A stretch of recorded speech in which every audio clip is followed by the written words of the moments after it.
Welcome back. آغاز میں خبر یہ کہ اقتصادی رابطہ کمیٹی میں مہنگائی کا بھانڈا پھوٹ گیا۔ چینی، سبزیوں، خوردنی تیل کی قیمتوں میں اضافے پر تشویش کا اظہار۔ دنیا بھر میں کھانے کا تیل سستا ہے تو پاکستان میں مہنگا کیوں؟ وزیر خزانہ کی زیر صدارت اجلاس میں اس بات پر حیرانی کا اظہار تو کیا گیا، لیکن قیمتیں نیچے لانے کے لیے کوئی حکمت عملی سامنے نہیں آئی۔ ادارہ شماریات کے مطابق جنوری 2024 کی نسبت مہنگائی 2.41% بڑھ گئی۔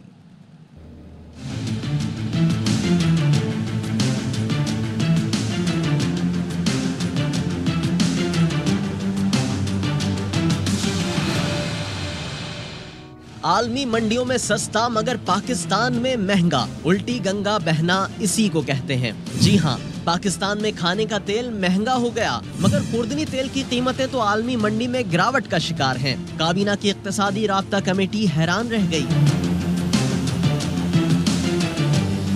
وزیر خزانہ کی صدارت میں اقتصادی رابطہ کمیٹی کا اجلاس ہوا تو چینی اور سبزیوں کی قیمتوں میں اضافے پر بھی بات ہوئی۔ اجلاس کے اعلامیہ میں چینی، سبزی، خوردنی تیل کی قیمتوں میں اضافے پر تشویش کا اظہار کر کے مطمئن ہو گئے۔ سرکار اتنی بے خبر ہوگی اندازہ نہ تھا۔ مافیا ہے یا منافع خوروں کا گٹھ جوڑ؟ کراچی کی بندرگاہوں پر 1.5 ماہ تک خوردنی تیل سے لدے کنٹینرز کھڑے تھے، کلیئرنس نہیں دی جا رہی تھی۔ کھانے کا تیل مصنوعی طور پر مہنگا تو ہوگا۔ ادارہ شماریات بھی الٹی گنگا بہانے لگا۔ ادارہ شماریات کی رپورٹ میں چینی کو چھوڑ کر ای سی سی اعلامیے کی کسی بات کی تصدیق نہیں کی گئی۔ ای سی سی سبزیوں، خوردنی تیل کی قیمتوں میں اضافے پر تشویش کا اظہار کرتی ہے تو ادارہ شماریات خوردنی گھی کی زیادہ قیمت رپورٹ کرتا ہے۔ شہروں اور دیہات میں ادارہ شماریات آلو، ٹماٹر سمیت سبزیوں کی قیمت میں کمی رپورٹ کر رہا ہے۔ شہر ہو یا گاؤں، ملک بھر میں چکن، دال، مونگ، تازہ پھل، میڈیکل ٹیسٹ اور دانتوں کا علاج مہنگا ہو گیا۔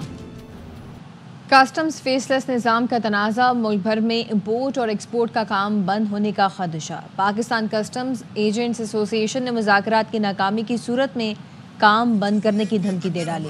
تنظیم کے چیئرمین سیف اللہ خان کا کہنا ہے، ہمارے ایجنٹوں کو اپریزر نے بلیک میل کیا، 45 ایجنٹس کے لائسنس منسوخ کیے گئے۔ اس حکم کے خلاف عدالت جانے سمیت تمام آپشن استعمال کیے جائیں گے۔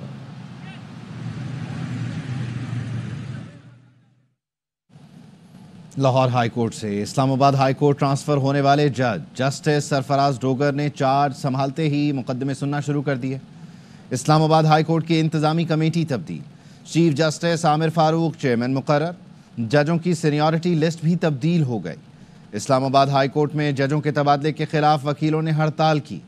لاہور ہائی کورٹ بار نے اعلیٰ عدلیہ سے نوٹس لینے کا مطالبہ کر دیا۔ وکیل رہنما کہتے ہیں، حکومت سپریم کورٹ کو مچھلی منڈی بنانا چاہتی ہے۔ لیٹر جاری کیا ججز کی ٹرانسفر کے حوالے سے، اس کے اندر فلا ہے۔ ٹرانسفر کرنے کی یہی ریزن ہے کہ اسلام آباد ہائی کورٹ کو کیپچر کیا جائے۔ ملک کے دستور کی تباہی ہو رہی۔ دوسرے صوبوں سے ججوں کا ٹرانسفر، سینیارٹی لسٹ تبدیل، اسلام آباد ہائی کورٹ میں انتظامی کمیٹی بدل دی گئی۔ چیف جسٹس عامر فاروق چیئرمین مقرر، پیونی جج جسٹس سرفراز ڈوگر اور جسٹس خادم حسین سومرو انتظامی کمیٹی کے رکن بن گئے۔ جسٹس سرفراز ڈوگر کے پیونی جج بننے کے بعد justice Mohsin Akhtar Kayani seniority list میں دوسرے نمبر پر چلے گئے۔ لاہور ہائی کورٹ سے اسلام آباد ہائی کورٹ ٹرانسفر ہونے والے جسٹس سرفراز ڈوگر نے مقدموں کی سماعت شروع کر دی۔ کمرہ عدالت پہنچنے پر پروسیکیوٹر جنرل اسلام آباد غلام سرور نے جسٹس سرفراز ڈوگر کو مبارکباد دی۔ Prosecutor general, additional attorney general اور لاء افسروں نے فاضل جج کو پھول پیش کیے۔ اسلام آباد ہائی کورٹ میں ججوں کے تبادلے پر وکلاء نے ہڑتال کر دی۔ 80% سے زائد مقدموں میں وکلاء پیش نہ ہوئے۔ وکیل رہنماؤں کا کہنا تھا، حکومت ہائی کورٹ کو کنٹرول کرنا چاہتی ہے، یہ اقدام بدنیتی پر مبنی ہے۔ ملک کی تباہی ہو رہی ہے، ملک کے دستور کی تباہی ہو رہی ہے۔ یہ نہیں ہے کہ ایک غیر آنی ٹرانسفر، لیکن ابھی اس وقت ٹرانسفر کرنے کی یہی ریزن ہے کہ اسلام آباد ہائی کورٹ کو کیپچر کیا جائے۔ لاء منسٹری نے جو لیٹر جاری کیا ججز کی ٹرانسفر کے حوالے سے، اس کے اندر بھی فلا ہے۔ جو بھی صدر ایکٹ کرے گا وہ آن دی ایڈوائس آف پرائم منسٹر کرے گا، لیکن اس پہ پرائم منسٹر نے ایڈوائس ہی نہیں دی۔ سپریم کورٹ بار نے اسلام آباد ہائی کورٹ میں ججوں کا ٹرانسفر خوشائند قرار دیا۔ لاہور ہائی کورٹ بار کے موجودہ اور سابق عہدیداروں نے دوسرے صوبوں سے ججوں کا تبادلہ مسترد کر دیا۔ سیاستدانوں کے ساتھ بیٹھیں اور بات کریں، اس حد تک نہ جائیں کہ تمام راستے بند ہو جائیں۔ امیر JUIF مولانا فضل الرحمان کہتے ہیں کہ KP اور بلوچستان میں حکومت کے ریٹ ختم ہو چکی، کوئی محفوظ نہیں، امریکہ کی ہمارے وسائل پر نظر ہے۔ اپنے ملک کے اندر کو کھوکھلا کر دیا ہے، پراکسی وار لڑتے اور آج ہم خوف کھا رہے ہیں کہ کہیں ہمارا ہنستا بستا پاکستان تقسیم تو نہیں ہو رہا۔ دیکھ رہے ہیں بنگلہ دیش وجود میں نہیں آ رہا، امریکہ کو ہم نے بادشاہ اکبر سمجھ لیا، وہ جو خواہشات رکھے گا ہم ان کے سامنے سر جھکا دیں گے۔ اور ٹرمپ سے اور کیا خوف ہے؟ ٹرمپ صرف صدر نہیں ہے، وہ بدماش صدر ہے۔ آج بھی اس کے ہاتھوں سے انگلیوں سے مسلمانوں کا خون ٹپک رہا ہے اور پھر بھی وہ انسانی حقوق کی بات کرتے ہیں، ان کے تحفظ کی بات کرتے ہیں۔ ہمارے پاکستان، افغانستان معدنی ذخائر پر ان کی نظر، 20 سال سے ایک علاقے پر جنگ مسلط کرنا اور جنگ کے لیے پاکستان کی مغربی سرحدات کو فوکس کرنا، یا تو امریکہ آئے گا اور ہمارے وسائل پر قبضہ کرے گا اور یا پھر ہماری نئی جغرافیائی تقسیم کا سبب بنے گا۔ دہشت و شر کی فضا پھیلانے والے عناصر بلوچستان کی ترقی کے دشمن ہیں۔ قوم کو 78 سال میں اتحاد کی اتنی ضرورت نہیں رہی جتنی آج ہے۔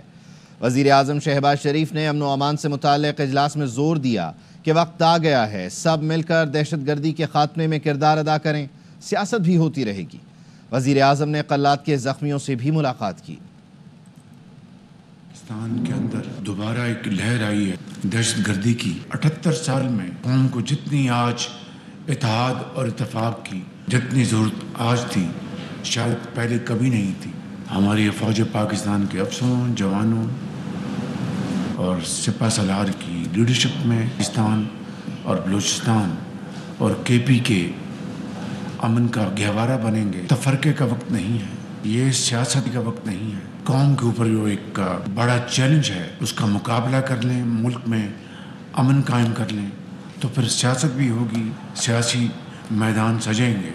واپس آئیں گے بریک کے بعد۔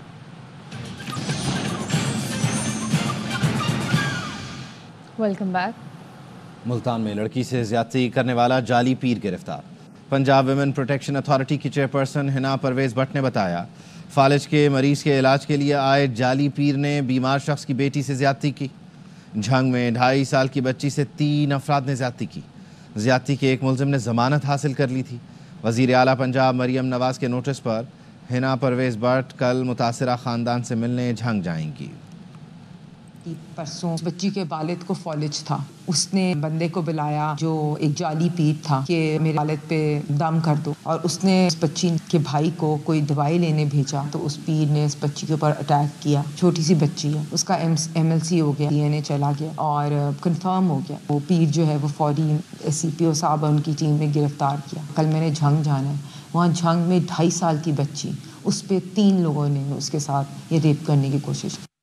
اپنے مینڈیٹ سے متعلق بات کرنی ہوگی، اپنا حق چھین کر لیں گے۔ وزیر اعلیٰ KP علی امین گنڈاپور کے پشاور میں صحافیوں سے غیر رسمی گفتگو۔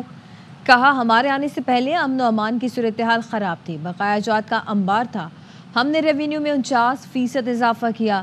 آرمی چیف نے NFC سے متعلق میٹنگ بلانے کی یقین دہانی کرائی، ان کی یقین دہانی کی وجہ سے NFC معاملہ عدالت نہیں لے کر گیا۔ آرمی چیف حالات مد نظر رکھتے ہوئے اہم کردار ادا کر رہے ہیں۔ بانی PTI کا آرمی چیف کو خط اچھی بات ہے، دیکھتے ہیں خط کا آرمی چیف کی جانب سے کیا جواب آتا ہے۔ پنجاب کا بجٹ خسارہ 146 ارب روپے ہے، ہم نے 150 ارب کا سرپلس بجٹ دیا۔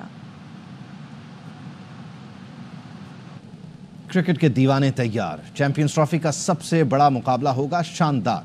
پاک بھارت میچ کے تمام ٹکٹس آتے ہی فروخت ہو گئے۔ ٹکٹ کی کم سے کم قیمت 500 درہم رکھی گئی۔ VIP ٹکٹ 12,500 درہم میں فروخت ہوا۔ اس کی پاکستانی کرنسی میں قیمت 9 لاکھ روپے بنتی ہے۔ میگا ایونٹ میں دونوں ٹیمیں دبئی میں 23 فروری کو ٹکرائیں گی۔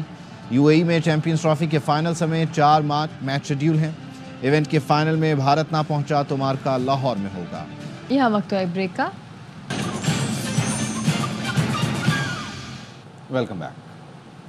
بانی PTI کا آرمی چیف کو خط، پارٹی پالیسی میں تبدیلی نہیں۔ چیئرمین PTI بیرسٹر گوہر کہتے ہیں کہ بانی نے خط میں واضح کیا، ہم انتشار نہیں چاہتے، فوج ہماری ہے، دہشت گردی کے خلاف انہوں نے بہت قربانیاں دی، عوام فوج کے ساتھ کھڑے ہوں۔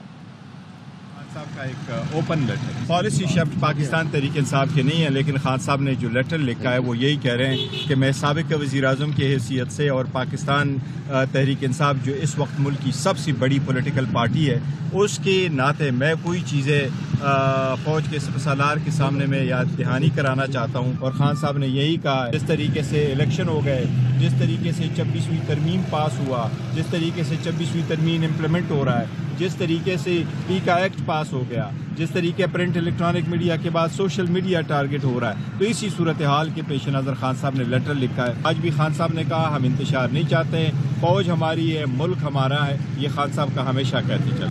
سندھ اسمبلی میں زرعی انکم ٹیکس بل کی منظوری، ایم کیو ایم نے بھی بل کی حمایت کی. سالانہ 15 کروڑ کی زرعی آمدن پر ٹیکس نہیں دینا ہوگا. 15 کروڑ سے زیادہ 20 کروڑ کی زرعی آمدن پر 1% ٹیکس دینا ہوگا. وزیر اعلیٰ سندھ مراد علی شاہ نے بتایا ہمیں کہا گیا بل پاس نہ کیا تو IMF ٹیم نہیں آئے گی، ہم ڈیفالٹ میں چلے جائیں گے. بلوچستان کے ضلع زیارت میں سردی کی شدت برقرار ہے. وادی میں درجہ حرارت نقطہ جماعت سے 6 درجے نیچے آ گیا. سرد ہوائیں چلنے سے فاران تنگی، چکور تنگی، سنڈمن تنگی اور دیگر علاقوں میں جھرنے اور آبشاریں جم چکی ہیں. آبشاریں جم جانے سے زیارت کے مختلف پکنک پوائنٹس خوبصورت شکل اختیار کر چکے ہیں. حسین مناظر سیاحوں کو اپنی طرف کھینچنے لگے. نیوز بلیٹن سے فی الوقت اتنا. دیکھتے رہیے RY نیوز.